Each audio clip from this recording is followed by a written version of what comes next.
रहे हैं कि सर आके जो स्टॉक देंगे। मेरी प्रॉब्लम क्या है मैं बता देता हूँ, मैं क्यों नहीं जाता हूँ, क्योंकि आप में से कुछ लोगों को लगता भी होगा कि आज जो हमारे गेस्ट हैं उनके YouTube के ऊपर एक नहीं दो नहीं 17 चैनल्स हैं और 18 मिलियन से ज्यादा सब्सक्राइबर्स हैं। उनका इंग्लिश में भी है चैनल, हिंदी में भी है और लैंग्वेजेस में भी है। उनके चैनल का नाम है जोश talks. Please give an energetic and warm welcome Supriya and Shobhit.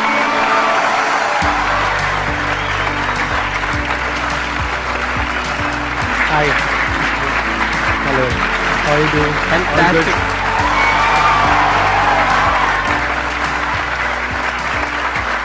Please have a seat. कितने लोग हैं आप में से जिन्होंने जो स्टॉक्स की वीडियोस देखी हैं? सबने देखी है, ऐसा कोई नहीं होगा जिसने नहीं देखी होगी। हाँ। लेकिन एक और इंटरेस्टिंग बात, कितने लोगों ने इनको आज से पहले देखा है? एक ने। तो आज आप देखने वाले हैं और समझने वाले हैं कि जो स्टॉक्स के पीछे की जो टीम है, यानी कि जो फाउंडर्स हैं, उनकी क्या विजन थी कि जिस वजह से जो स्टॉक्स इस लेवल पे पहुंच पाया जिस लेवल पे आज है। फर्स्ट ऑफ ऑल, हाँ। जब 2014 में हम जो स्टॉक शुरू कर रहे थे, आपका the biggest motivational seminar ever was the most inspiring thing on the internet. And कई बारी हमने उसको शायद 5-6 बारी देख रखा है तब भी, और उसी की वजह से कहीं ना कहीं जो स्टॉक्स हमने स्टार्ट किया था। अरे वाह, क्या बात है।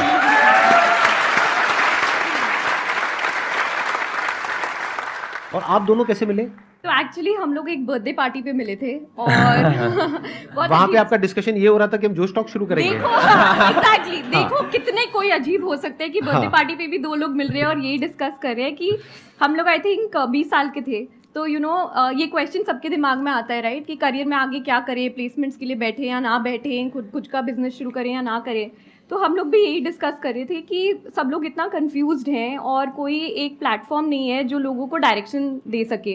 एंड आई थिंक वो 1.5-2 घंटे बस हम एक दूसरे से ही बात करते रहे। उसके बाद काफ़ी सारी कॉन्वर्सेशंस वाइट बोर्ड सेशंस में बदल गई और फिर हमने एक अजीब सा लोगो बनाया पहला हमारा, जो एक्चुअली फ्लेम्स होती थी।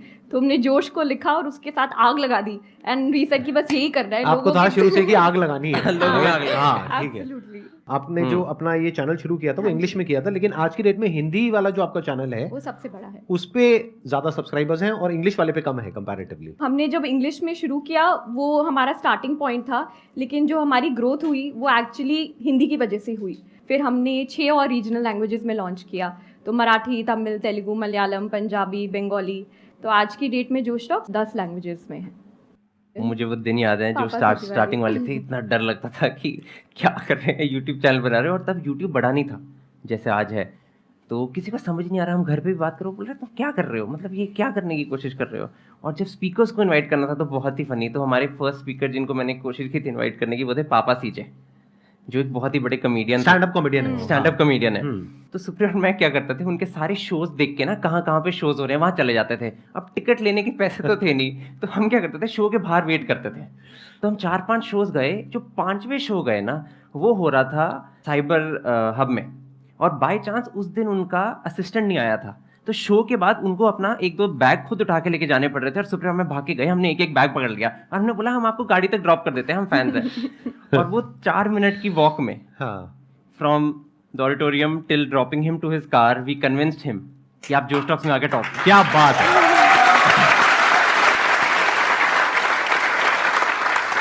लेकिन ये प्रॉब्लम यहाँ पे सॉल्व नहीं होती है, क्योंकि उस टाइम पे आपके पास में जगह भी नहीं होगी, ऑफिस भी नहीं होगा, तब तक आपको फंडिंग भी नहीं मिली थी आई थिंक, राइट? नहीं। तो फिर आपने कैसे किया, मैनेज कैसे किया? स्टूडियो, कैमरा सेटअप, ये सब रेंट पे लिया, कैसे किया? एक्चुअली मैं पहले इंडियन टीम के लिए साइकिलिंग करता था, तो मेरे पास एक साइकिल था जो प्रोफेशनल बाइक था, वो मैंने बेचा था। और सुप्रिया कुछ ट्यूशन लेती थी और क्लासेस लेती थी, तो उसने थोड़े बहुत पैसे बचाए हुए थे, तो हमने उसको जोड़ के पहला जो स्टॉक्स ऑर्गेनाइज किया। कितने टाइम तक फंडिंग आपने अपनी जेब से लगाई थी? 1-2 इवेंट्स करने के बाद हम लोगों ने ना बार्टर स्पॉन्सर्स लेने शुरू कर दिए थे कि खाना कोई दे देगा, ऑडिटोरियम कोई दे देगा। बट 2020 में हमने एक्चुअली अपना पहला फंड रेज किया था इंस्टीट्यूशनल कैपिटल से। और आपने शुरू कब किया था? 15 में इनकॉर्पोरेट किया था। 2015 में आपने शुरू किया था। आपकी टीम कितनी बड़ी है? आई थिंक अब 200 लोगों के आसपास जो स्टॉक्स में फुल टाइम बेसिस पे लोग फुल टाइम काम बेसिस पे जो स्टॉक्स। बट मैं कहना चाहता हूँ कि जितनी जो स्टॉक्स एक कंपनी है, उससे ज़्यादा जोश टॉक्स एक मिशन है। And the reason that we started was because वो एक मिशन बहुत ही स्ट्रांग था। इनफैक्ट जब उस पार्टी पे सुप्रिया और मैं, बर्थडे पार्टी पे सुप्रिया और मैं मिले थे, जो हम दो ऑब्सेस्ड पागल जैसे लोग थे जो साइड पे बस बातें कर रहे थे कि हम देश कैसे बदलें।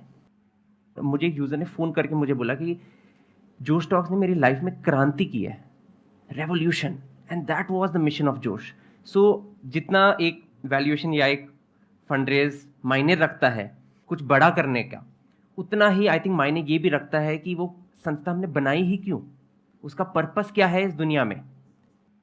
जो पहला प्रोडक्ट था वो शायद जोश टॉक्स था, जहाँ पर लोग आके अपनी कहानियाँ सुनाते हैं। ऑलरेडी जोश टॉक्स का एक सेकंड प्रोडक्ट है जहाँ पर इंग्लिश एक बहुत इंपॉर्टेंट पार्ट बन गया हमारी लाइफ का, वो इंग्लिश है। और फ्यूचर में जाके और भी चीज़ें होंगी वो सारी, और यहाँ पे सपना ये है कि हम वो सारी चीज़ें बनाएं जो इवेंचुअली एक यूथ को जाके अपने लाइफ में सपोर्ट कर पाए अपना पोटेंशियल अनलॉक करने के लिए। तो कहीं ना कहीं हम बोलते हैं कि जो इवेंचुअल ड्रीम है वो ये है कि 10 साल के बाद अगर एक सिक्योरिटी गार्ड का बेटा उसके फादर को बोले कि पापा मुझे लाइफ में कुछ करना है, तो all the security guard should need to tell his son is all you need is Josh, Josh in your heart and Josh on your mobile phone screen. Excellent.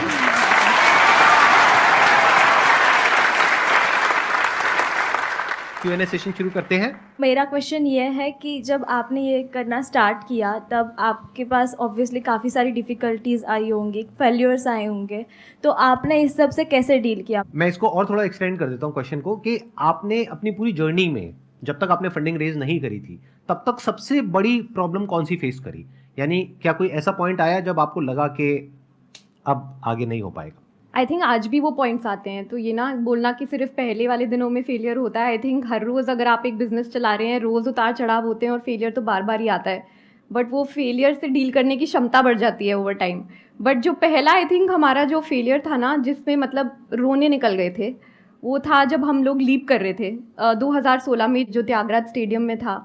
हमें ना कोई ढंग के स्पॉन्सर्स मिल नहीं रहे थे, एंड जो स्पॉन्सर्स थे वो उन्होंने बैकआउट कर लिया 2-3 हफ्ते पहले, और हमारा पूरा इवेंट का लगभग खर्चा था 35-40 लाख रुपए। हमारे बैंक अकाउंट में शायद बचे थे 8 लाख रुपए। हमारे पास प्रोडक्शन वाले को देने तक के पैसे नहीं थे। तब हमने एक हफ्ते पहले तक हम सोच रहे थे कि चलो इसको कैंसिल करते हैं। फिर हमारे एक दोस्त हैं, हम उनको ब्रेकफास्ट पे मिले, उन्होंने बोला कुछ भी हो जाए ये इवेंट तो करना ही करना है। फिर हमने काफ़ी इंटरेस्टिंग चीज़ें करी, बट बेसिकली हमने क्या किया कि चलो स्पॉन्सर्स नहीं आ रहे तो खाने का मेला लगा देते हैं, लोगों को फूड स्टॉल्स बेचते हैं। 60-70 फूड स्टॉल लगे हुए थे, बिकॉज हम लोग 20-20, 40-40 हज़ार जुटा के वो कॉस्ट पूरी करने की कोशिश कर रहे थे। बट आई थिंक एक चीज़ जो उससे ना, उस पूरे दौरान मुझे एक बहुत बड़ी रियलाइजेशन हुई कि अगर आप किसी से मदद मांगो ना तो एक्चुअली लोग आपको मदद करते हैं। जो हमारे उस टाइम पे प्रोडक्शन वाले पूरा सेटअप था, उन्होंने आज तक हमसे पैसे नहीं लिए, बिकॉज जब उन्होंने जोश टॉक्स को देखा, जब वो वहाँ आए, उन्होंने ये एक्सपीरियंस किया, उन्होंने बोला कुछ नहीं होता, ये इट्स लाइक कि मैंने ज़िंदगी में कुछ अच्छा कर लिया and this is it for me.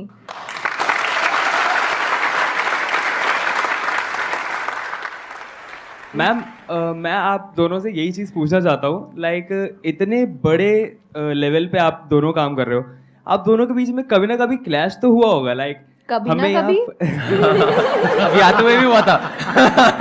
Clash, like funding यहाँ डालें, फंडिंग यहाँ डालें, या किसी और को बुलाएं, ऐसा कुछ? क्लैशेस तो हर को फाउंडर्स के बीच में होते हैं, क्लैशेस हर तरह की रिलेशनशिप में होते हैं, घर पे भी होते हैं, राइट? बट आई थिंक जब आपका पर्पस आपके उस क्लैश से ज़्यादा बड़ा हो, जब आपको पता है कि आप किसी मिशन पे काम कर रहे हैं, आपको अपना एंड गोल दिख रहा हो कि हम दोनों उसी रास्ते में चल रहे हैं, तो आई थिंक कि आप चीज़ों को रैशनलाइज करना शुरू कर देते हैं। एंड ऐसी काफ़ी सारी सिचुएशंस होती हैं जब हीटेड आर्ग्यूमेंट्स हो जाती है, फिर हम लोग ब्रेक ले देते हैं कि चलो ठीक है 30 मिनट बाद मिलेंगे, थोड़ा ठंडा होके। फिर ज़्यादातर ऐसा ही होता है कि हम लोग दोनों सेम चीज़ ही कह रहे होते हैं, बस वो दूसरे शब्द में कह रहे होते हैं, इसलिए वो लड़ाइयाँ शुरू हो जाती हैं। बट एक बार आप उसको थोड़ा ब्रेक डाउन करो, थोड़ा टाइम दो एक दूसरे को और बोलने की वो स्पेस क्रिएट करो, तो अपने आप ही प्रॉब्लम सॉल्व हो जाती है।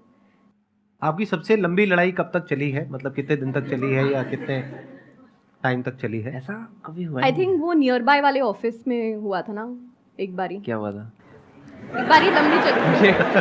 एक और ये मैंने देखा है, ये पता है बड़ा मजेदार। आपको एक पॉइंट बताता हूँ, यहाँ पर अभी आपने एक चीज ऑब्जर्व करी होगी, लड़कों को याद नहीं रहता है। मुझे याद ही नहीं रहता। मेरी वाइफ मेरे को कहती है ना जब मतलब घर पे ऐसा कुछ भी कि भाई ये हुआ था इतने साल पहले, मैंने कहा क्या हुआ था, मेरा भी एक बिल्कुल बिल्कुल यही एक्सप्रेशन होता है, क्या हुआ था, कुछ हुआ था क्या, लड़ाई हुई थी, अच्छा अच्छा, और उसको एग्जैक्ट याद होता है, उसको पूरा वर्ड टू वर्ड पूरी पिक्चर याद है, पूरा वो सारा बता देगी उस टाइम पे आपने ये